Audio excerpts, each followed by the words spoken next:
talk about sequences. All right. So sequences are an ordered grouping of things. Now, this being a math class, we're going to focus exclusively on numbers or quantitative data. So we're going to have a group of numbers in a specific order. Mathematically, we create an order by doing an operation, adding, subtracting, multiplying, dividing. It's a function. So sequences are really just outputs of a function. Okay. But let's go through this. We're going to look at arithmetic sequences first. Now, arithmetic is just a fancy way of saying that the pattern that is going to create these sequences and give them order is addition and subtraction. So we're going to add 3 each time, 7, 10, 13, those kinds of things. Yeah? But its definition is a group of things ordered by adding or subtracting, which means the things have to be numbers. So adding or subtracting the same value each time to move from one item to the next. So you can see an example here of an arithmetic sequence.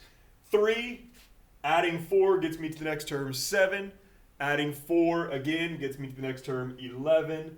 Adding 4 again gets me to the next term of 15. And then I could just continue to add 4.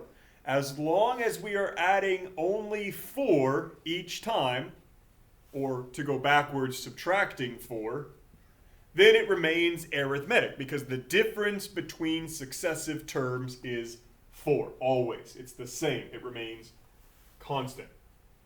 So now we've got a group of numbers in a particular order, and that order is defined by this pattern of adding 4 each time. That's an arithmetic sequence.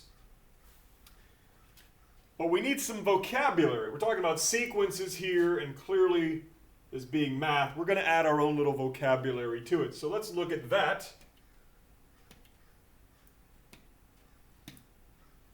There we go. Sequence vocabulary. So we're going to start out with a term. A term is just an item in a sequence. So it could be the third term, the fourth term. It's just a way to say, I want to go to that part of the sequence. Each term has an index and a value. The index is the place in the sequence where you find that term. So the third term is in the third place value of the sequence. You would go 3 places out in the sequence. That would be your third term. Fourth term, fifth term. Nth term just refers to a term that we don't know the index of, or some arbitrary term. So n is like x. We want to find the nth term in the sequence. Means we're looking for a formula, which we'll get to in a second as well. Value is the information, but it's the number that is located at a term's index. So if I go to the 5th term of a sequence, I'm going to look at that term, I'm going to look at the value, and that's usually what we're after. In this case, it's going to be a number. So broken down, this is what it looks like. A sub 7 is equal to 153. So the 153, that number is the value of the 7th term of this sequence. Okay. There's our index. It's a subscript, so it's written a little bit lower, kind of like how exponents are written higher.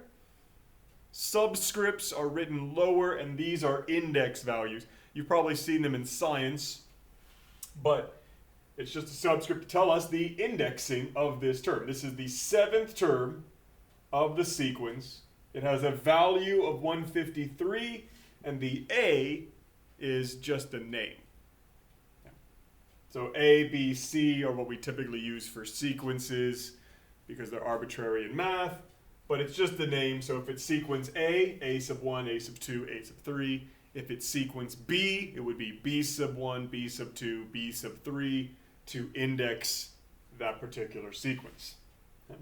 So term just refers to an item in the sequence. Each term has an index telling me where in the sequence it falls in that ordering, and a value which is usually a number. It's going to be a number for us, but it has a value which is what is in that place. So 153 is the value, 7 is the index, and these are the values we're going to look at primarily. So now, let's dig into arithmetic sequences a little bit.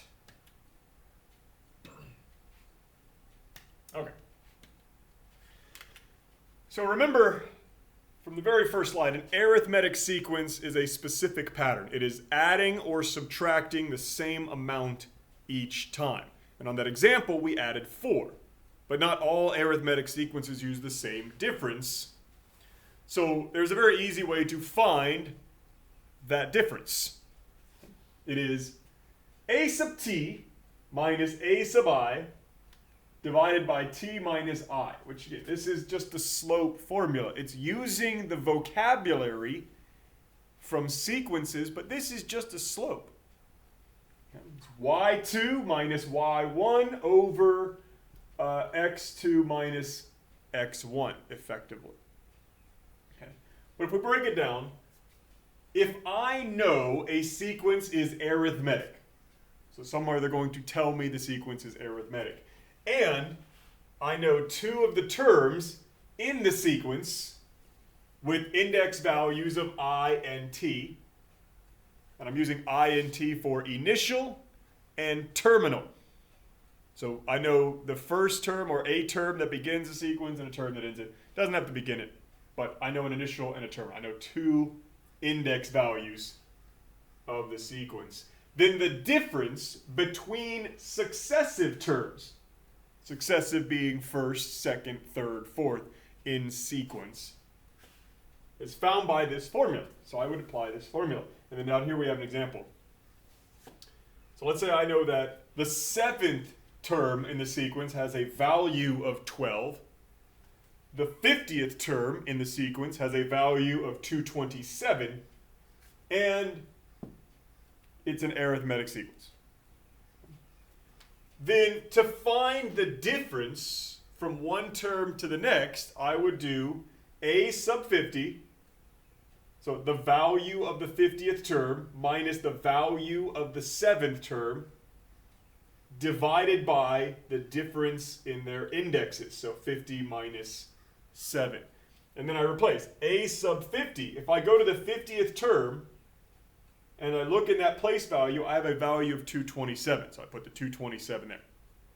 Minus 12. If I go to the 7th term and find its value, I see it's 12 over 50 minus 7. That's 215 over 43, which is 5.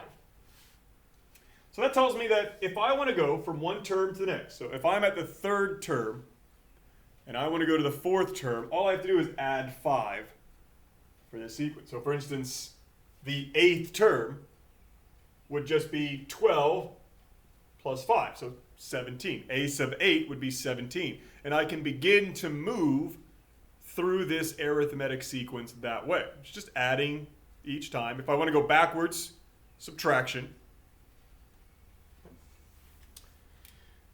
So we can use that. If I know the difference, then I can actually start to build the sequence. So from here, I could find a sub 8, a sub 9, a sub 10 by adding 5 each time. Or going backwards, I could find a sub 6, a sub 5, a sub 4, all the way to a sub 1 by subtracting the difference each time. And that allows us to create a formula for an arithmetic sequence. Now we're going to start off with recursive formulas. Recursive just means to go back on itself, to repeat, effectively. Okay. So a recursive formula uses an initial term and the pattern to build the sequence. So an initial term, a sub 1, a sub 2, a sub 3, something. We have to know some term in the sequence. And the pattern, which for the arithmetic sequences is that difference. Adding 5, adding 6, adding 4, subtracting 3, adding a negative 12, but that. So we get this formula. A sub n is equal to a sub n minus 1 plus d. A sub 1 is equal to something. So let's break this down. The nth term. So if I say a sub n, if I say the nth term, I'm really just saying, how would I find any term in the sequence without actually specifying an index? So I could make that a sub 4 or a sub 3, but right now it's just a sub n. It's the abstract definition of the sequence. Is equal to a sub n minus 1. Remember, this subscript is the index. So it's telling me the place of the term. So if this is the nth term, this is the term one place before it, n minus 1. We subtracted. So we went backwards one index in the sequence. A and then sub n plus 1 would be the next term in the sequence. So if I was at a sub 5, then a sub n minus 1 would be a sub 4. It's one index previous, plus the difference. So it says to find the nth term, add the difference to the term before it. That's all the recursive pattern is for an arithmetic sequence. Again, it needs an initial term, so that's what this second part is. A sub 1 is equal to that initial value. A sub 1, A sub 2, A sub 3, doesn't really matter. But we're going to name it A sub 1 because that's the one we know. That's where we're going to initialize the sequence. And typically when we start counting at 1. So we initialize at 1. So here's our example. A sub 1 is equal to 15. The difference of the sequence is 7. And since they're telling me a difference, that tells me it's arithmetic. I want to find the next three terms. A sub 2, A sub 3, and A sub 4. Okay. Well, the recursive formula for this would be a sub n is equal to a sub n minus 1 plus 7. And my initial value would be that 15. So a sub 1 is equal to 15. So when I go to find a sub 2, I can use this. A sub 2 is equal to a sub 2 minus 1. So a sub 1 plus 7, which I know the value of a sub 1, so I can just plug that in. 15 plus 7, which is equal to 22. So then a sub 2 has a value of 22. Now notice, I can't find a sub 4 right away because I don't know the term before it. I don't know a sub 3. So for the recursive pattern, I have to go in order of the sequence. So a sub 1, then I can find a sub 2, then I can find a sub 3, then I can find a sub 4. But I am building it one step at a time, so brick by brick, working through that pattern. Recursive formulas do not allow me to jump ahead in the sequence to find a specific term. Rather, the recursive formula is building the sequence using that pattern and an initial value to piece by piece by piece by piece. I could find a sub 3 now. I know a sub 3 would be a sub 2, which I just found was 22. Plus 7, which would be 29. And then I know a sub 4 would just be 7 more than that, which would be 36. So that's my recursive formula. Very good for building a sequence. But again, we already noticed one drawback is that I can't just jump to a specific term. I have to build the sequence up to that term. Which for this one was fine. I only want to know a sub 2, a sub 3, a sub 4. But if I wanted to find, let's say, the 50th term in that sequence, this would be terrible. But we've got a way to fix that too, because it turns out if you're repeatedly adding, we can use the order of operations to jump up. Remember, repeated addition is multiplication. So I can take this recursive formula and use that pattern, repeated addition is multiplication, to jump up to a formula that will allow me to skip ahead. And that is called the explicit formula. The explicit formula uses an initial value and the index of the value you want to skip to a desired term. Of the desired term. Yeah. Grammar permitting. But looks like this. A sub n is equal to a sub 1 plus d times n minus 1. I got a little bit of an explanation here. So a sub 1, again, is just going to be our initial value. You cannot build a sequence without somewhere to start. So a sub 1 is going to be that initial value. D, our common difference. This is how much we're adding or subtracting each time to go from one term to the next. And then n minus 1 is the number of jumps to go from your initial term to the term that you are looking for. And then here we go. If I want to go from a sub 1 to a sub 5.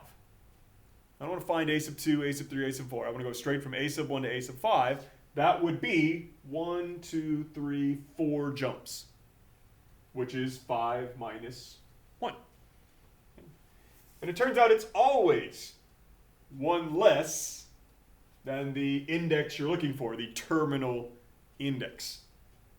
Terminal meaning end, so that's the index you're going to end on. It's always one less. So if you start at your initial term, you don't have to count it. So you just go, oh, I got 1, 2, 3, 4. Just counting up there. Okay. Now, if we look at our example here, a sub 1 is equal to 7. So they're telling me the initial term of this arithmetic sequence is 7. To move from one term to the next, we add 5. And we want to find the 50th term. Recursion would not work very well for this. 50 terms at a sub 1, a sub 7 plus 5, and then that plus 5, and then that plus 5, and then that plus 5, and that plus 5. It's doable, but we don't want to do it. So a sub 50 then, if I build my formula, I know that a sub n is equal to a sub 1's value, so 7, plus that difference 5, and then the index that I'm looking for is 50, so 50 minus 1.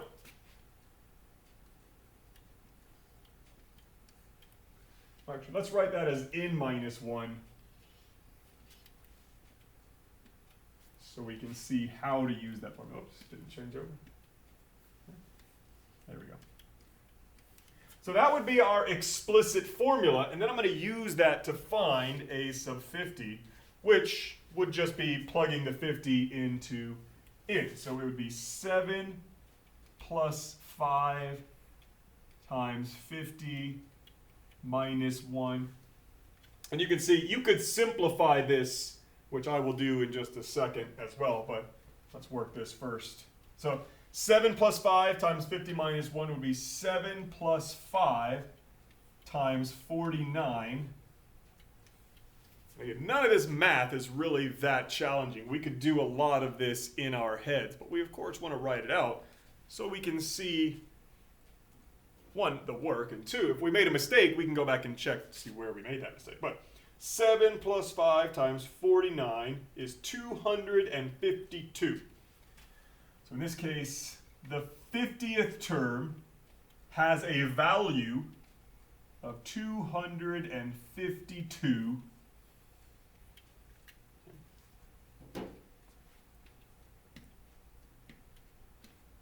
If we simplified this, it would be 7 plus 5n minus 7 which would just be 2 plus 5n.